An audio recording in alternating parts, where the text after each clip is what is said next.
What is up guys? आज हमारे साथ एक बहुत ही स्पेशल गेस्ट हैं. ये हिंदी में होने वाला है और Hindi Sandy. Hi, Sandy is the guest. Let me first introduce the guest. बहुत ही बैड होस्ट हूँ मैं. तो Sandy is the co-founder of the marketing nerds, the best copywriter that I know of. और काफ़ी सारी तारीफ़ें कर सकता हूँ मैं सैंडी की, लेकिन अभी के लिए मैं इतना ही रखूँगा, है ना सैंडी? वेल, धन्यवाद मुझे इनवाइट करने के लिए और मेरी इतनी सारी तारीफ करने के लिए. I am super excited. Yes, और ये मैंने डिसाइड किया वीडियो हिंदी में करने के लिए क्योंकि सैंडी को अवार्ड मिला था हिंदी साहित्य, राइट? मेरी हिंदी साहित्य अकेडमी. आपकी याददाश्त अच्छी है. याददाश्त अच्छी है. और मेरी रिसर्च करके आए हैं. जी बिल्कुल, बहुत रिसर्च, बहुत उम्दा राइटर करते हैं. मैं भी एक कॉपी राइटर हूँ, छोटा मोटा. तो क्या है, कॉपी लिखने से पहले रिसर्च तो करना ही पड़ता है. छोटा या मोटा? छोटा ही हूँ, मोटा तो अभी हुआ नहीं हूँ. तो आज हम बातचीत करने वाले हैं. ये जो ट्रेंड चल रहा है यूट्यूब पे, आप कई वीडियोस देखते हैं और सैंडी आपने भी शायद देखे होंगे. आप यूट्यूब इतना देखती नहीं है मुझे पता है. तो कई सारे ऐसे यूट्यूबर्स वीडियोस बनाते हैं, बोलते हैं हाई पेइंग क्लाइंट्स आप कैसे ले सकते हैं, कॉपीराइटिंग में करोड़ों लाखों मिलियंस कमा लीजिए, हाई पेइंग क्लाइंट्स को अक्वायर करने की स्ट्रैटेजीज के बारे में बात करते हैं. लेकिन ये सबसे बड़ी इंपॉर्टेंट चीज़ है कि उन्होंने कभी खुद एक क्लाइंट के साथ नहीं काम किया होता है. और मैंने आपको खासकर इस शो में आज इनवाइट किया है इस चीज़ पे बात करने कि कितना मुश्किल होता है as a Indian to work with international clients. पिटारा खोल दिया आपने जी. ये तो बहुत डायरेक्शंस में बहुत सारी बातें चीतें कर सकते हैं. कहाँ से स्टार्ट करें, फर्स्ट क्वेश्चन या सेकंड? क्योंकि फर्स्ट था कि लोग बोलते हैं बट वो लोग खुद अपने प्रोफेशन के मास्टर्स नहीं होते. और मास्टर्स तो छोड़िए, आई डोंट थिंक उन्होंने कभी खुद एक क्लाइंट के साथ काम किया होगा और उनको शायद इंटरनेशनल क्लाइंट ने कभी उनको पैसा दिया ही नहीं होगा.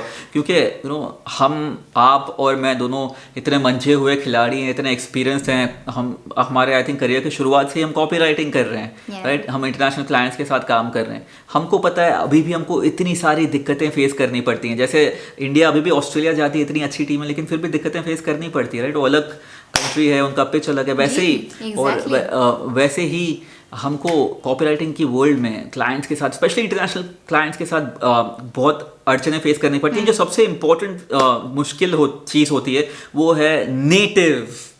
Are you a native speaker? और वो लैंग्वेज इशू. आप थोड़ा उसके बारे में बताएंगे? जरूर जरूर, बिल्कुल. वही मैंने कहा ना, पिटारा खोल दिया आपने.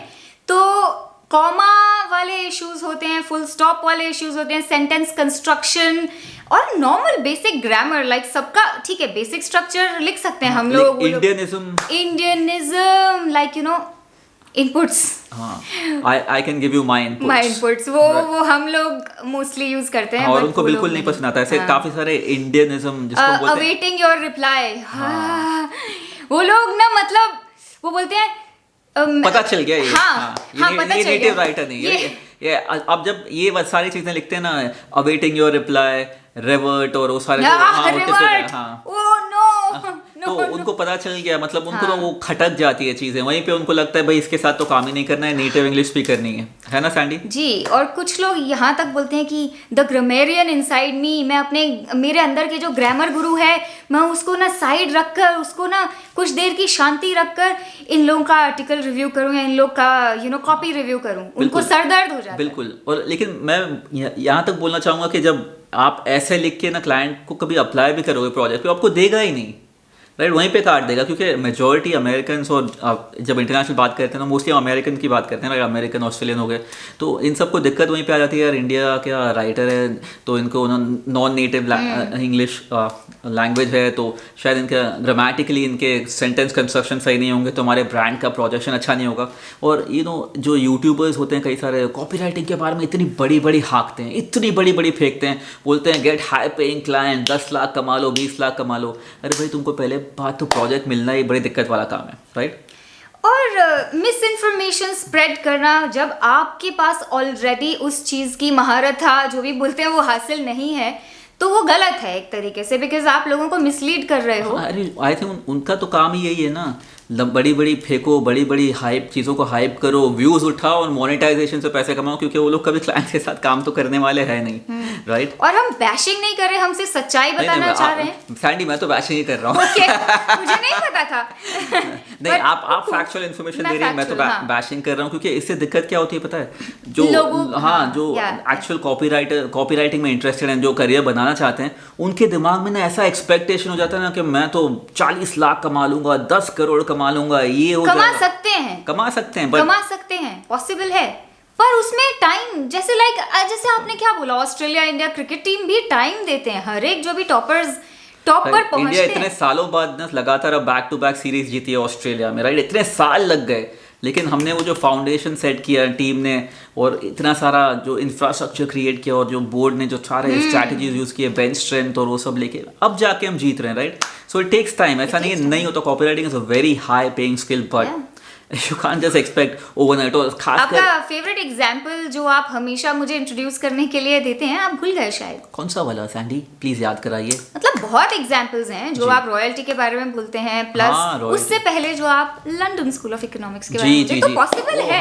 हाँ, सैंडी ने, मैं सैंडी के इंट्रोडक्शन में बहुत ही इंपॉर्टेंट चीज आपको बताना ही भूल गया कि सैंडी ने अच्छी कॉपी लिख के स्कॉलरशिप हासिल की थी लंदन स्कूल ऑफ इकोनॉमिक्स से 25 लाख रुपए की। तो देखिए उस जमाने में पॉसिबल है, पैसे तो आपको बहुत मिल सकते हैं कॉपीराइटिंग के जरिए, लेकिन आप प्लीज टाइम देना होता है, और प्रॉपर फॉर्मेट, प्रॉपर कॉलेज में, लाइक यू नो, समझ गए। उनकी बातें तो बिल्कुल ना सुनिए जिन्होंने कभी खुद ना एक क्लाइंट के साथ काम ना किया हो, बड़ी बड़ी फेंकते रहते हैं। अगर आप उनकी बातें सुन के उनका पाथ फॉलो करेंगे तो भाई आप खुद डिसअपॉइंट होंगे, खुद से आप सोचेंगे मुझ में कमी। हाँ जी सैंडी, तो हमने बात की, जब हम इंटरनेशनल क्लाइंट्स के बारे में बात करते हैं, वहाँ पे इंडियन कॉपीराइटर्स को ये बड़ी दिक्कत आती है नेटिव की, राइट? अगर आप हाई चार्ज करना चाहते हैं और उनको नेटिव का वो प्रॉब्लम दिख गया, तो आपको कभी, मतलब हाई तो छोड़ो, नॉर्मल भी पे नहीं करेंगे वो, राइट? तो आपको वो एक चीज़ सॉल्व करनी है। तो कैसे उसका हम शायद आगे वीडियो बनाएं, क्या बोलते हो आप सैंडी? आई थिंक हाँ, उस पे पूरा 1 घंटा भी कम टाइम लग जाएगा। अभी मैं आपसे एक और सवाल पूछना चाहूंगा। इंडियन क्लाइंट्स के साथ काम करने में भी दिक्कत आती है, यहाँ पे वो नेटिव वाला इशू आपको इतना ना फेस करना पड़े, लेकिन क्या इंडियन क्लाइंट्स इतने पैसे देना चाहते हैं? क्या उनको कॉपी राइटिंग की वैल्यू है? पर अगर मतलब मेजॉरिटी को नहीं है, अवेयरनेस, बिल्कुल अवेयरनेस की बहुत जरूरत है, ना के बराबर है, ना के बराबर। यहाँ पे इंडियन क्लाइंट्स को ना कॉपी की वैल्यू ही नहीं समझ में आती। उनको लगता है अरे क्या है यार, वो अभी तक उसी जमाने में जहाँ पे वो 1 पैसा, 1 रुपए, 2 रुपए पर वर्ड पे चलते हैं, राइट? उनको लगता है content writing is equal to copy writing. पर वापस ही हमने मेहनत की, ढूंढे राइट क्लाइंट्स, उन्हें ट्रेन किया। कैन यू बिलीव, क्लाइंट्स को ट्रेन किया कि हमारे साथ कैसे काम करना है। It is possible. लेकिन मेजॉरिटी आप इंडियन क्लाइंट्स वैल्यू नहीं करते हैं, इसलिए आपको एक अच्छा सिस्टम चाहिए क्लाइंट को अंदर लेके आने का। तो उसके लिए मेरी किताब पढ़ी थी 1 लाख फॉर्मूला, उसमें मैंने अपना पूरा प्रोसेस समझा। क्योंकि मैं क्लाइंट्स के साथ काम करता हूँ तो मुझे ग्राउंड रियलिटीज पता है, और उसमें काफी डिटेल में आपने प्रोटोकॉल से लेकर प्रोसेस से लेकर सब कुछ, बहुत चैप्टर्स हैं, मेरा भी है उसमें। हाँ, सैंडी का भी चैप्टर है। लेकिन अगर आप वो प्रोसेस नहीं फॉलो करेंगे, मैं गारंटी से बोलता हूँ यार, क्लाइंट्स के साथ काम करना ना, आपका दिमाग सड़ जाएगा। बिल्कुल, हाँ बिल्कुल। जो पहले हम स्टार्टिंग में जब सैंडी और मैंने अपना करियर शुरू किया था, हम जब अच्छे कॉपी राइटर्स थे, हम इंडियन क्लाइंट्स के साथ काम करते थे, हाँ, तो बड़ी दिक्कत आई थी। ऐसा लगता था इन गधों के साथ क्यों काम करें, सॉरी मैं गधा बोल रहा हूँ, लेकिन ऐसा ही ना, क्योंकि आपको इतना अच्छा काम करो, फिर भी कोई रिस्पेक्ट नहीं, कोई अप्रिसिएशन नहीं, कोई वैल्यू नहीं। आई रिमेम्बर शिट, वो ईमेल ओपन करने में क्या लगता था, अभी इसमें क्या कान से खून निकल आएगा।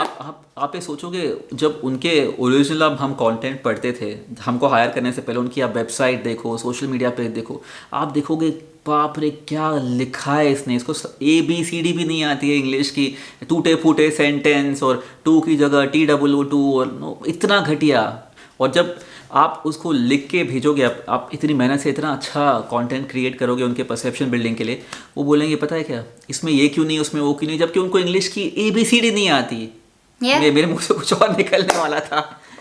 हाँ, तो ये दिक्कत आ जाती है इंडियन क्लाइंट्स के साथ काम करने के लिए। तो मतलब आई थिंक वो कार के बारे में नहीं बोलते हैं, माइलेज, हाँ कितना देती है वो वाला इशू है। और यहाँ पे ये भी है कि चलो हमने XYZ अमाउंट पे किया है, तो उसका ना जितना निचोड़ के निकालें, निचोड़े हमने पे किया है ना, तो हम इसको निचोड़ के। हाँ। लेकिन देखिए ये हर जगह का प्रॉब्लम है, इसलिए क्लाइंट्स को ट्रेन करना ज़रूरी है, एक सही फनल बनाना ज़रूरी है। इसलिए मैं इस वीडियो के ज़रिए आपको वापस एक बार बताना चाहता हूँ कि यूट्यूबर्स की बातें सुन के बोलना प्रवचन बोल बच्चन करना जब आपने कुछ किया नहीं, वो बहुत ही आसान है यार। घर पे बैठ के आप कुछ भी प्रवचन कर सकते हो, राइट। मैं हर चीज़ के बारे में प्रवचन कर सकता हूँ, लेकिन आप उनकी बात सुन के अगर आप अनरियलिस्टिक एक्सपेक्टेशंस लेके जाएंगे तो you you would be disappointed. Ground realities are different. इसके लिए जितना सिंपल लगता है उतना कई बार सिंपल होता नहीं है। इसके लिए आपको सही स्ट्रैटेजीज चाहिए जब आप वो प्रॉब्लम्स के फेस करें। जैसे नेटिव इंग्लिश का इशू क्लाइंट्स उठा लें, इंडियन क्लाइंट्स के उसमें मैं इतना क्यों पे करूं जबकि बाकी लोग एक रुपये ले रहे हैं पर वर्ड का। तो आपको सारे स्ट्रैटेजीज आने बहुत ज़रूरी है ना सैंडी?